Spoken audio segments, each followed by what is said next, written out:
إنه من يهد الله فلا مضل له ومن يضلل فلا تجد له وليا مرشدا أشهد أن سيدنا محمدا عبده ورسوله وصفيه وحبيبه وعلى وبلغ رساله حق جهاد ولا تموتن إلا وأنتم مسلمون رب اشرح لي صدري ويسر لي أمري واحلل عقدة من لساني يفقهوا ربنا عليك توكلنا وإليك أنبنا وإليك المصير لا حول ولا قوة إلا بالله العظيم لا حول ولا قوة إلا بالله العظيم لا حول ولا قوة إلا بالله العظيم اللهم صل على سيدنا محمد وعلى آله وصحبه وسلم Alhamdulillah Rabbil Alamin. Kira jadi tuan-tuan imam, tuan haji, puan hajah, hadirat muslimin muslimat, ibu-ibu, bapa-bapa yang dirahmati Allah Subhanahu wa taala. Dan disayangi Rasulullah sallallahu alaihi wasallam. Alhamdulillah. Kita panjangkan syukur kepada Allah Subhanahu wa taala dalam iman dan Islam. Dalam penasihat kepada Allah Subhanahu wa taala dapat kita menyambung kuliah kita pada malam mudah-mudahan sentiasa dalam rahmat Allah Subhanahu wa taala, dalam keampunan daripada Allah Subhanahu wa taala. Allah uji yang sebenarnya bisa kita Allah berikan kesembuhan. Allah uji yang sebenarnya Allah memudahkan urusan kita, langkah musibah yang ada. Allah beri kita kesabaran, kita berhasil kekuatan iman, istiqamah untuk beramal kepada Allah SWT. Allah tunaikan segala hajat kita, moga hidup kita bahagia dunia dan akhirat, insya-Allah. Amin ya rabbal alamin. Ibu-ibu, bapa-bapa yang dirahmati Allah Subhanahu wa taala sekalian, alhamdulillah.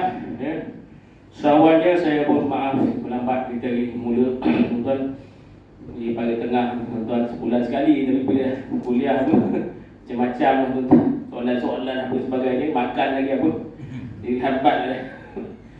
Alhamdulillah kita insya-Allah masih tak kami masih banyak tuan-tuan pada malam ni. Mari kita mula lambat, kita lebih cepat tuan-tuan. Mudah-mudahan lah penat tuan-tuan dah menunggu dan sebagainya. Moga-moga kepenatan keletihan itu Allah ganti dengan pahala, insya-Allah. Amin ya rabbal alamin. Ibu ayah yang saya kasih, kita menyambung berkaitan dengan indahnya solat berjamaah ini berkaitan dengan beberapa masalah berkaitan dengan imam yang lalu telah kita bincangkan, dan insya-Allah kita masuk pada yang keempat. Masalah berkaitan dengan imam yang keempat adalah imam ialah seorang makmum. Imam itu adalah seorang makmum. Maka dia kata tidak sah mengikut seorang makmum kerana dia sedang mengikuti orang lain. Jadi datang dia ada imam kat depan, kita datang belakang jadikan dia imam. Sedangkan dia ikut imam depan, jadi kita jadikan dia sebagai imam. Jadi dia jangan ikut orang lain. Jadi kita kena ikut dia pula tuan-tuan. Berkemungkinan dia kata imam melakukan kesilapan atau terlupa, lalu makmum tersebut akan mengikut perbuatan imamnya.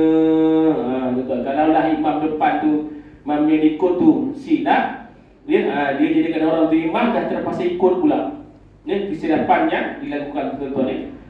Sedangkan antara ciri-ciri seorang imam itu dia kata istiqlal, yakni bebas. Jadi sifat imam adalah bebas. Lelaki ke, imam perempuan ke, mesti bebas. Maksudnya tak terikat dengan siapa-siapa. Tuan dia tak boleh dia ikut depan, belakang ikut dia. Jadi dia masih terikat. Dia jadi imam tapi terikat dengan orang depan, imam depan. Itu tak boleh lah. Jadi bila kata sifat itu istiqlal ataupun bebas dan tidak terikat dengan orang lain, barulah kita kata tadi dia punya ikutan itu ikutan yang sah. Dia jadikan kita itu imam, kita tak terikat dengan siapa-siapa, maka ikutan makmum tadi itu ikutan yang sah. Andai kata kita jadi imam terikat dengan imam depan, maka ikutan itu dikata tidak sah, makmum yang ikut itu. Senang cakap bebas lah, dia tak terikat dah. Maka dia kata apa tuan-tuan, serta boleh menanggung kelalaian makmum dalam solat menurut sepakat para ulama. Selain pertama tadi bebas, dia imam ni tak terikat dengan sesiapa-siapa. Maksudnya dia yang mengemudi lah, dia ketua depan tu. Dia tak ikut ada orang lain pula depan, tak. Jadi istilah maksudnya bebas. Maksudnya dia yang menguruskan waktu Jumaat itu. Keduanya tadi dia kata hakikat imam itu boleh menanggung kelalaian makmum dalam solat menurut sepakat para ulama. Keduanya, imam tadi sama ada wanita atau lelaki, maka dia boleh menanggung Ya, kelalaian makmum dalam solat ini menurut sepakat ulama. Tapi kalau dia terikat dengan orang lain, jadi imam terikat dengan orang lain, dia dengan imam lain, maka dia tidak boleh menanggung kelalaian makmum tadi tu. Kalau makmum ada kelalaian, umpamanya dia kata, contoh dia kata, ya, tak habis, umpamanya makmum tadi tak habis, tidak dapat menghabiskan bacaan suratul Fatihah umpamanya. Tuan maka dia ditanggung Fatihah dia tadi tu oleh imam tadi tu. Ya, tuan ataupun ada perkara yang lain lah yang sunat-sunat umpamanya dia tidak buat, maka imam tadi menanggung atas kelalaian makmum tadi. Makmum sebab tu disyaratkan tidak dia terikat dengan sesiapa, tuan. Jika imam bertindak menjadi imam dan makmum dalam satu masa, berarti imam telah berhimpun dua perkara yang tidak boleh disatukan. Dalam masa yang sama dia makmum, imam depan. Dalam masa yang sama dia imam orang belakang. Jadi dia terikat dua-dua, itu tak boleh. Maka dia kata tadi, tidak sahlah ikutan makmum itu, bila dia menjadikan orang depan itu sebagai imam. Tuan dia kata betul lah, berkaitan dengan imam, seorang makmum, nak jadikan imam, tengok, jadi ikut siapa tak. Ini kadang banyak. Tapi kalau tuan kita contoh berada di RNR, itu kita tak boleh nak elakkan lah tuan. Sebab RNR itu adalah kita kata bukan dia, kita kata bukan tempat yang kita kata macam masjid ni kan tempat yang telah diwakafkan. Ada pengurusan dan sebagainya. Tapi kalau kita kata RNR itu sebagai tempat sembahyang saja, tuan taklah diwakafkan dia sebagai masjid ke surau, tidak. Hanya sekadar tempat sembahyang saja. Dan tak ada imam yang dilantik. Jadi sesiapa saja boleh masuk. Sebab itu kadang-kadang bertembung, kita tengok banyak jemaah, sana jemaah, sana jemaah, sini jemaah. Tuan-tuan, sebab dia tidak ada, kita kata pada waktu itu bila berkumpul begitu, tempat yang bukan diwartakan sebagai masjid ke surau, maka hukumnya harus dikata ta'addud imam. Maksudnya harus dikata boleh berkata imam yang berbilang-bilang. Itu pendapat kata haruslah tuan-tuan. Tapi paling terbaik kita boleh ajak yang lain dah. Itu lagi baik dah kalau dah boleh tuan-tuan. Tapi kalau kita berdekat pergi tengok, kita nak jadikan dia imam, tengok dia ikut siapa tak? Kalau tak ada, boleh jadikan dia sebagai imam. Tapi tiba-tiba kita jadikan dia imam, dia pun dekat depan dan ikut imam depan, kita jadi imam, maka kita jadikan dia imam tidak sah. Dia kata tadi seorang makmum dari itu. Matematik kita kata tak, kita tidak terlepaslah daripada kita mengikut orang yang kita jadikan dia imam dari itu. Tuan-tuan, dia kata jadi kalau kat ANR ni kita kata banyakkan punya kata haruslah. Tuan-tuan, tapi paling terbaik walaupun kata boleh, tapi paling terbaik kita pakat-pakat lah. Ada orang sebenarnya kumpul kejap, kita buat jemaah. Ada pun selepas tu tiba-tiba ada, dia kata maafkan lah, dia maafkan tuan-tuan. Baik, itu satu soalan. Baru-baru ni ada satu soalan. Tuan-tuan, boleh ke kita ada sebuah ni berlaku tuan-tuan. Baru-baru ni Piala Dunia bola sepak tu, Argentina dengan Spain. Boleh ke masjid menganjurkan tayangan perdana dalam masjid tayangan bola sepak? Tuan-tuan. Jawapan dia, ini masalah ni berlaku ni. Baru-baru ni. Bukan masjid tak kita tuan-tuan, dia kata saya sebut. Bukan negeri kita lah, negeri lain tuan-tuan, berlaku. Ditanyakan, boleh ke tak boleh? Pukul 3 pagi. Siap Qiyamul Lail. Tuan-tuan. Ada main. Sebelum mula tak dengar ada Qiyamul Lail dulu. Masjid anjurkan. Ramai. Yalah, bukan kata orang muda, orang tak muda pun dengan bola juga. Tapi nak kena tengok prosedur hukum je tu. Boleh ke tak boleh sebenarnya?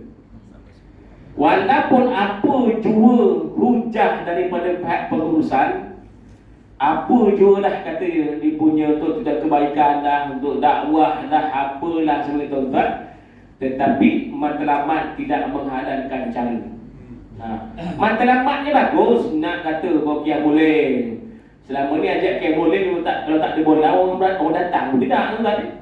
Tapi bila dia bola tu semangat lain macam sikit. Ramai ada tahu muda pun datang ni. Tapi kesilapannya pun ditayangkan dalam masjid, dalam rumah Allah. Skrin besar tu, mau tayang. Tuan, dengan kita sedia maklum lah kalau kita bola sepak dunia ni pakaian ni macam mana tu, entah benar. Perempuan tak tudung lah suruh pendek. Tuan, itu salah tuan. Dalam rumah Allah halal. Ini berlaku. Sebab tu ditanyakan hukumnya tu macam mana. Tuan-tuan yang kasih, walaupun saya dah sebutkan tadi, walaupun apa je hujah pihak penganjurnya, buah majlis kata tu tujuan dakwah dan sebagainya, tuan-tuan tetapi hukum tetap kita berbalik pada hukum tadi tu. Tuan, adakah tujuan dibina rumah Allah itu tujuan untuk hiburan? Tuan tengok bola kan hiburan, tuan bukan juga benda wajib, macam hiburan. Maksudnya dia kata, maksudnya ada salah penggunaan dah, maksudnya bukan masjid itu ataupun surau itu dibina untuk tujuan hiburan, tapi untuk tujuan zikrullah, ingat Allah SWT. Tuan-tuan, kalau kita lihat hadis sebagai tuan-tuan ni yang Rasulullah sebutkan, hukum berkaitan dengan jual beli dalam masjid ataupun dalam surau, jual beli. Contoh macam ceramah-ceramah, dia ceramah-ceramah, lepas tu dia kata, ni nanti saya ada bawa buku kat belakang minyak wangi ni, bakal beli ni kat belakang tu. Tuan-tuan, dia kan banyak sekali tu. Sambil-sambil dia berceramah, okey ada produk ni belakang nanti boleh beli, dia penjual barang. Tuan-tuan kan faham Nabi sebut dalam hadis dalam hadis Nabi sebut apa hukum berjual beli dalam rumah Allah itu, maka Nabi sebutkan apa hadisnya? Maka kata Nabi, kalau ada orang berniaga dalam rumah Allah, maka apa dia sebut? Semoga jualannya tak laku. Ada sebut. Ada sebut. Ataupun dalam kata apa setengah riwayat yang lain Nabi sebutkan semoga tidak mendapat keuntungan orang yang berjual beli. Satu. Kedua, kalau ada orang mencari barang dalam rumah Allah, cari barang, datang, sebab ni berlaku zaman Rasulullah SAW. Seorang sahabat datang ke Masjid Nabawi, datang cari unta merah. Kalau kat Mekah ni kan, unta merah ni unta paling mahal lah, tuan. Bukan sekat bonggolnya dua tu, tapi bulunya cantik, memang kita kata harga puluh ribu lah. Hilang, unta dia hilang. Cari sampai dalam Masjid Nabawi, tanya orang, kau nampak tak unta aku? Cari kan. Semua dia tanya, kau nampak tak unta aku? Nabi sebut, tuan-tuan walaupun orang yang mencari barang, apa Nabi sebut orang yang mencari barang, semoga barang itu tidak diketemui oleh Tuhan dia. Nabi sebut begitu. Semoga barangnya tak berjumpa. Dua perkara, tuan-tuan, menunjukkan dia jual beli je pun larangan. Nabi sebut tak boleh. Mencari barang dalam rumah Allah pun tak boleh. Apatah lagi kalau menonton bola. Tak boleh, tuan-tuan. Sedangkan dua perkara tuan-tuan sebab tu setengah masjid ke surau, kadang-kadang dia ada koperasi. Koperasi. Tuan-tuan, selagi ialah walaupun perkara tu dah diperhalusi oleh para ulama kita, kalaulah koperasi itu ataupun jual beli itu di luar, beranda luar, kita buat satu sudut hujung tu, tu maka hukum yang harus jadi boleh. Tuan-tuan ni, kadang setengah dah cakap tu, kadang dalam masjid tu, ada pejabat satu koperasi, kan jual aiskrim lah, jual apa. Niatnya betul untuk membantu ekonomi masjid ke surau, betul, tapi cara dia tak kena. Hukumnya tu kena tetap bukan pada hukum tadi tu. Tak boleh jual beli larangan dalam jadi kalau kata di pekarangan luar tu, tuan-tuan, contoh macam pekarangan kita ni. Satu hari kita cakap okey, hari Rabu kita panggil orang yang meniaga bazar tu kan, kita buat pasal lambat setiap Rabu. Contoh dah sekali keluar kita buat. Itu hukumnya harus boleh. Kan kita punya laman besar kan. Okey, pasal lambat setiap Rabu contoh lah kan. Boleh, hukumnya harus dia. Tuan dia, sebab dia kata di kawasan luar daripada dalam kawasan masjid kita bersurau, itu hukumnya harus boleh. Ya.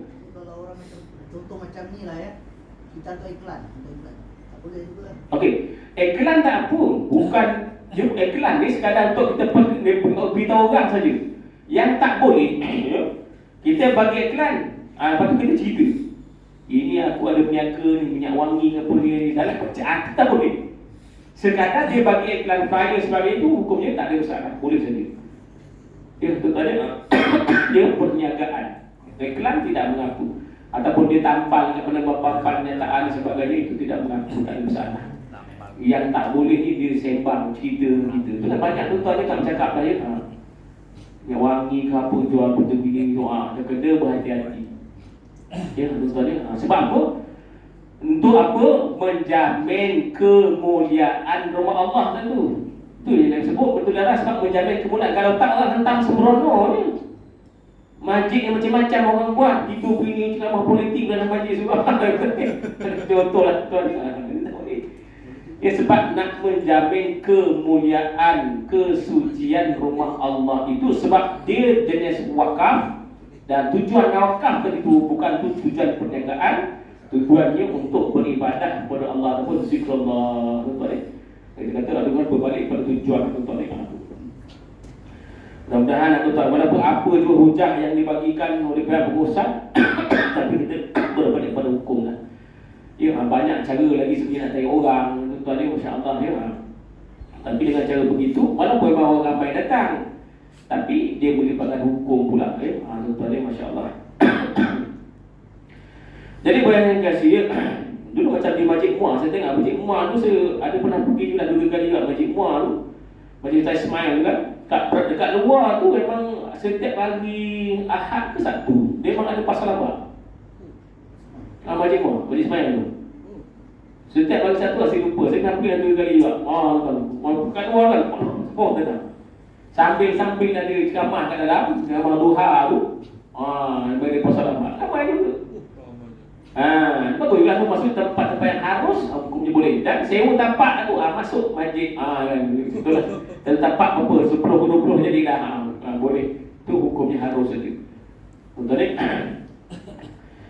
Jadi banyak kasih tuan itu pasal berlaku yang tuan ni. Masya-Allah ya. Orang tu kerja sangat pada dunia, terlupa pula buat dekat rumah Allah pula. Ya, nauzubillah lah tuan ni.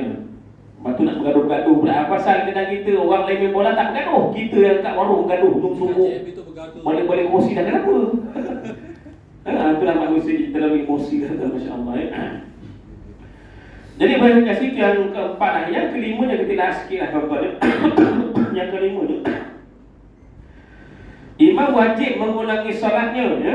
Keadaannya adalah seperti yang pertama, seorang yang bermukim dan bertayamum kerana ketiadaan air. Keduanya, seorang yang terdapat najis di badannya serta takut untuk membasuhnya, berkemungkinan mudarat. Yang ketiganya, seseorang yang berhadas selalu menunaikan solat dalam keadaan tersebut bukan kerana dipaksa dan juga bukan disebabkan tidak ada alat seperti bersuci air ataupun debu tanah. Maka dia kata dalam tiga-tiga keadaan ni, dia kata seorang itu dia kata apa? Tidak boleh menjadi imam begitu. Tuan ya. Dia dah betul keadaan tu ya.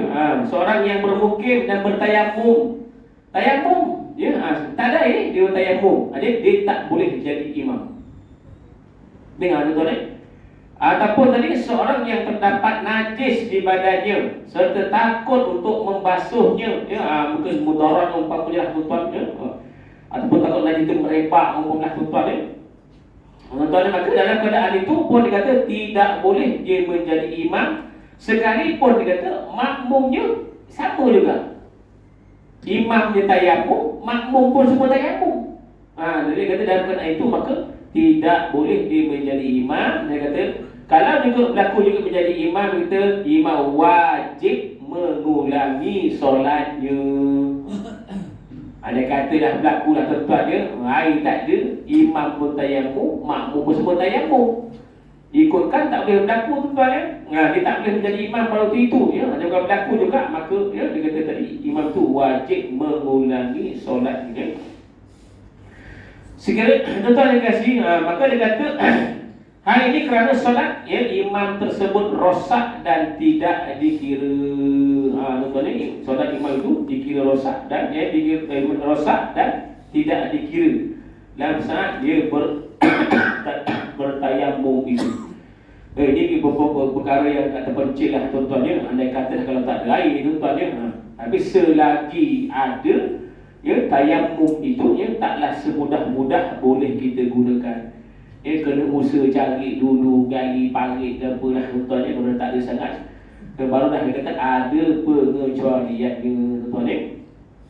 Itu satu masalah tuan-tuan ya. Kemudian dalam sebuah hadis ya, kalau kita lihat dalam hadis Amr bin Al-As itu, ketika ya, Amr bin Al-As yang bertayamum lalu menjadi imam, sedangkan Nabi tidak memerintahkan para makmum di belakangnya untuk mengulangi solat.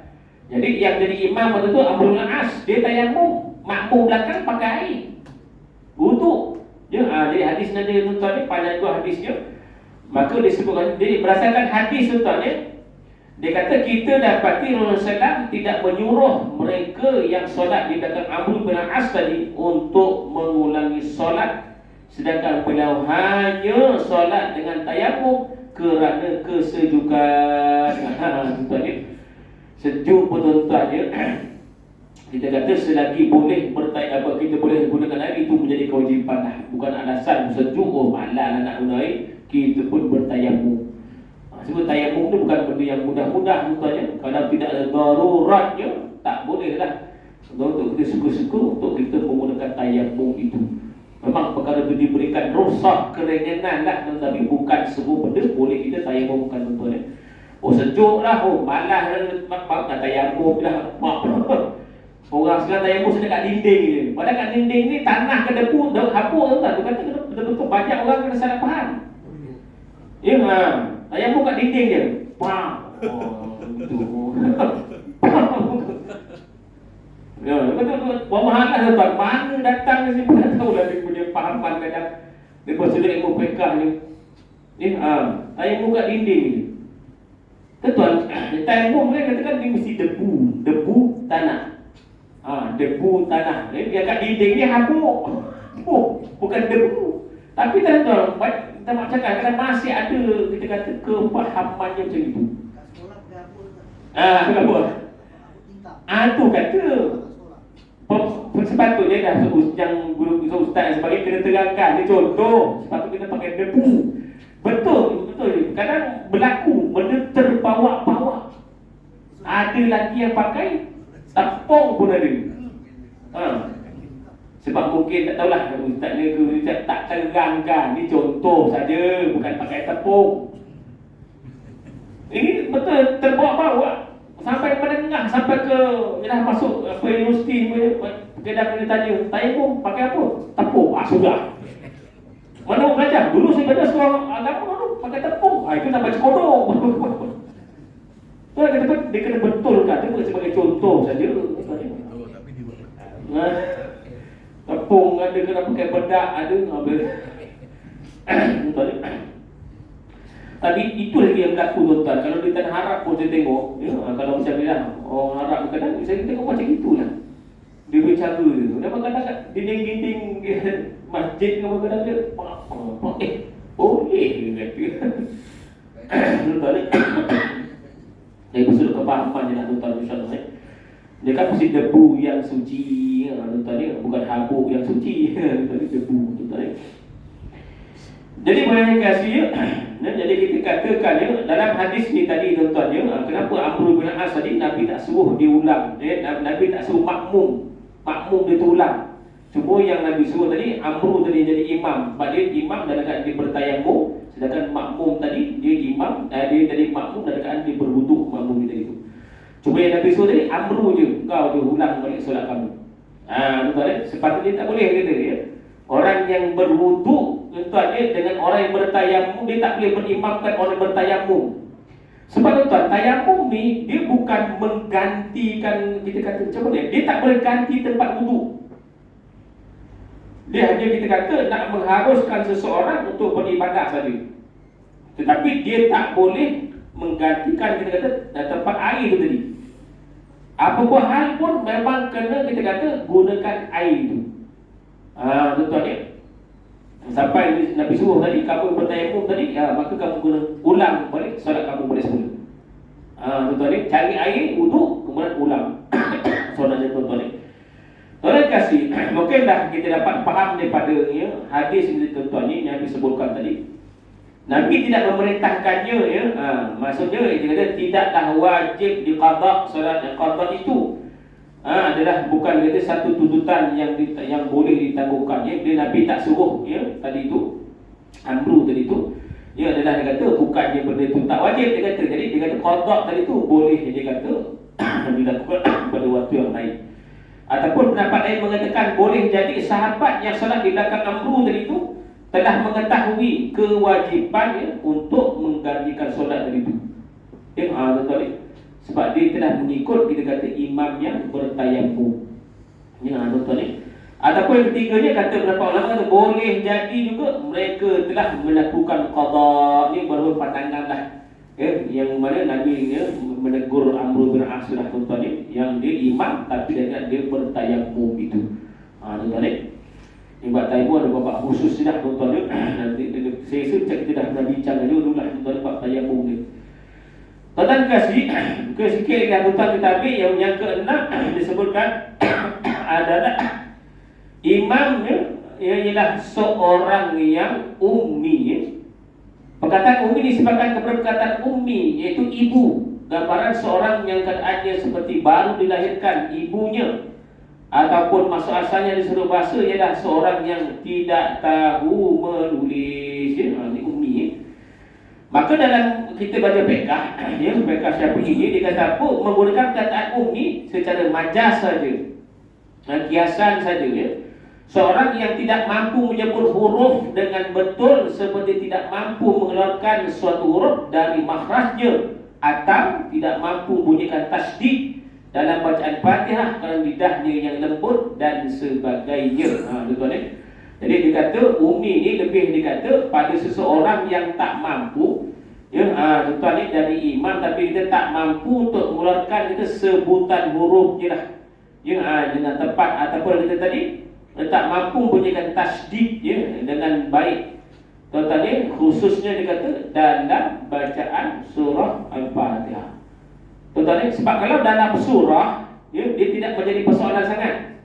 Sebab surah ni kita bukan wajib. Dia tuan-tuan kesilapan sisi tak mengapa dimaafkan. Dia yang paling kita sangat kena jaga dalam surah Fatihah sebab dia rukun. Tuan-tuan sebab dia itu ketika berkaitan dengan rukun.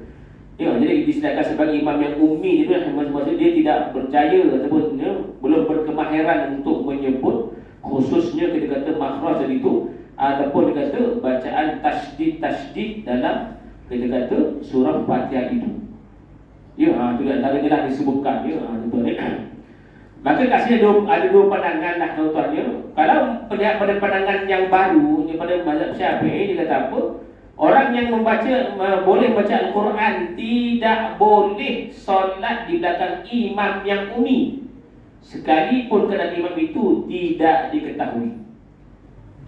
Orang yang boleh baca Quran, pandai baca Quran, dia kata tak boleh dia bersembahyang di belakang orang yang ummi. Maksud orang yang masih kira kebacaan kata Fatihah jadi tak berapa betul tuan-tuan ataupun tajwid ataupun tukar-tukar dan sebagainya, maka dia tak boleh. Walaupun sekalipun dia kata dia tidak mengetahui.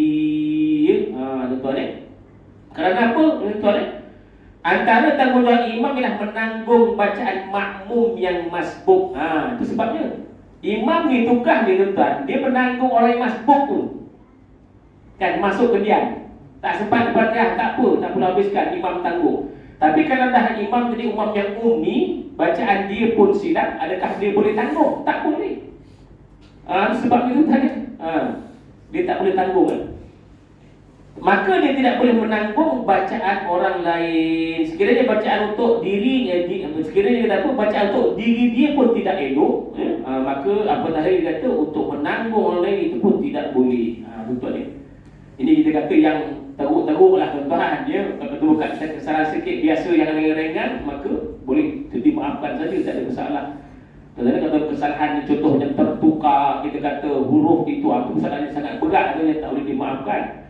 Kalau sangat sikit-sikit kesilapan dan sebagainya, mungkin kurang panjang dan sebagainya, maka kita kata itu masih ada khilaf dengan ulama saja tuan-tuan ya. Itu kalau benda yang khilaf, tuan-tuan itu masih dengan para ulama. Ya, contohnya katakan kita baca alhamdulillah rabbil alamin, kan alamin kan ma'adil sukun. Ma'adil sukun boleh kita baca 2, 4, 6. Mungkin kita nak baca 2, masih menjadi khilaf ulama ni, maka boleh, tak ada masalah. Ya tuan-tuan ya, dia macam kita kesilapan yang nyata ya, tukar huruf umpamanya, itu memang itu tidak boleh dimaafkan tuan-tuan ya. Itu pendapat yang baru ataupun pendapat yang lama. Ikutan makmum pada imam adalah sah, dia kata dalam solat-solat sir saja, solat yang diam-diam saja, zuhur, asar ya, ini pendapat yang lama ya. Kerana makmum tidak diwajibkan baca Fatihah dalam solat yang jahar kerana ditanggung oleh imam. Ini pendapat kedua lah, kaul qadim. Jadi Imam Syafi'i ada kaul yang qadim, kaul pendapat yang lama dan juga pendapat yang baru. Ya, jadi daripada dua perkara tu tuan-tuan kasih, jadi kita kena buat kesimpulan. Ya, dua Imam Syafi'i ni, ya, tuan-tuan ya. Maka dia kata tuan-tuan ya, namun dia kata pendapat yang diguna pakai, tuan-tuan ya, kita ni adalah pendapat yang baru. Pendapat yang barulah, maksudnya pendapat yang jadi yang baru, yang mengatakan bahawa salat adalah tidak sah di belakang seorang imam yang ummi. Tuan-tuan ya. Jadi daripada dua pendapat tadi tu kita berpegang pada ya, maka solatnya kata tadi tu ya mengatakan bahawa solat adalah tidak sah ya, di belakang seorang yang ummi. Ini maksudnya orang yang kita kata berkemahiran dalam baca Al-Quran itu. Ya tuan-tuan ya, jadi sepatutnya ketika awal tadi ada ke depan. Tolak dia. Ya, lebih utama tuan-tuan ya. Tuan-tuan lain, maka dia kata perselisihan para ulama mazhab Syafi'i berlaku hanya pada seseorang yang mempunyai lidah yang tidak boleh menyebut huruf-huruf Arab saja ataupun tidak boleh menyebut tetapi masih belum sampai untuk mempelajarinya. Maka kata Imam Syafi'i tadi, kesalahan itu dikata adalah yang khususnya pada kita membetulkan lidah kita. Maksudnya kita ni lidah Jawa tuan-tuan ya. Nak sama macam Arab tu memang kalau tak kena lah juga tuan-tuan ya. Tapi paling-paling tidak pun dia kata tadi masih belum berkesempatan kata untuk memperbetulkan. Jadi tugasnya tu tuan-tuan ya, bukan dia tak boleh jadi imam terus. Jadi dalam masa yang sama dia menjadi imam tadi, dalam masa yang sama dia kena memperbetulkan. Ya, kita kata kita mempelajari perbetulkan, dia beri sebutan sekadar kemampuan kita. Ialah mungkin kita lidah dah keras tuan dia nak betulkan, payah nak kena kekuk lidah dia ketuk lagi, payah juga tuan ya. Jadi paling-paling tidak pun ya, kalau taklah dapat sebiji betul macam Arab tuan ya, tapi kita kata paling tidak kita menjaganya. Sekadar bunyi sama kita bersama tu pun okeylah tuan ya, masya-Allah ya. Tapi tuan-tuan jangan risaulah ya, lidah orang kita ni ya, daripada bacaan Quran terbaik pada orang Arab ni. Orang Arab kadang-kadang ada huruf yang dia tak boleh sebut. Ya, tuan-tuan, tapi lidah orang kita, orang Melayu ni, dia bertambah untuk kayak kita kata orang kita produk timur ni. Tuan-tuan, lidah kita ni boleh dah. Kita walaupun tak tepat tapi diakui dah, orang Arab sipur mengakui. Ya, lidah orang Melayu dia kata atau Indonesia sebagainya macam Quran ni boleh dipercayai. Bacaannya ada tepat sekiranya dengan apa yang Rasul sebutkan. Itu orang Arabi sendiri tuan-tuan. Sebab tu kalau kita baca Quran, dia suka dia tuan-tuan. Kumpul kita saya dulu kat Mesir tu, kita baca Qurannya, nanti dia datang mamai, kumpul yang mamai. Masya-Allah, Allah, boleh hokey dia kata. Padahal dia lagi bahasa dia kan bukan bahasa kita. Dia bahasa dia, tapi dia tak boleh dapat. Tak tahu tuan-tuan, kita nak kata macam mana. Dia kagum dengan kita, padahal kita kalau kat Malaysia tu paling teruk lah baca. Entah dia paling teruk baca, tapi bila kita kat sana dia baca cuba dulu masya-Allah, Allah. Ya Allah, hebat betul. Tuan-tuan, wallah alam lah ya, walaupun Al-Quran diturunkan zaman pada Rasulullah ni Makkah, Madinah tempat, tapi mereka sebenarnya tak juga dapat menguasai Al-Quran itu dengan fasih. Mereka ada kelas tersendiri. Ada sabda Al-Quran, mereka kena belajar, kena masuk, belajar sama kan tuan. Belajar mahrah juga, saya pernah ikutlah kuliah apa kita Quran tadi tu. Masuk 2 tahun aja. Memang dia tekan mahrah gini, tengok orang hancur juga anak tuan dapat sambung macam gitu juga. Walaupun bahasa mereka tuan. Ini Allah alam tuan-tuan. Kita sambung lagi nanti bagian lain. Moga ada manfaatnya. Mohon maaf kerana silapnya tak ampun dosa kita, insya-Allah. Al-Fatihah.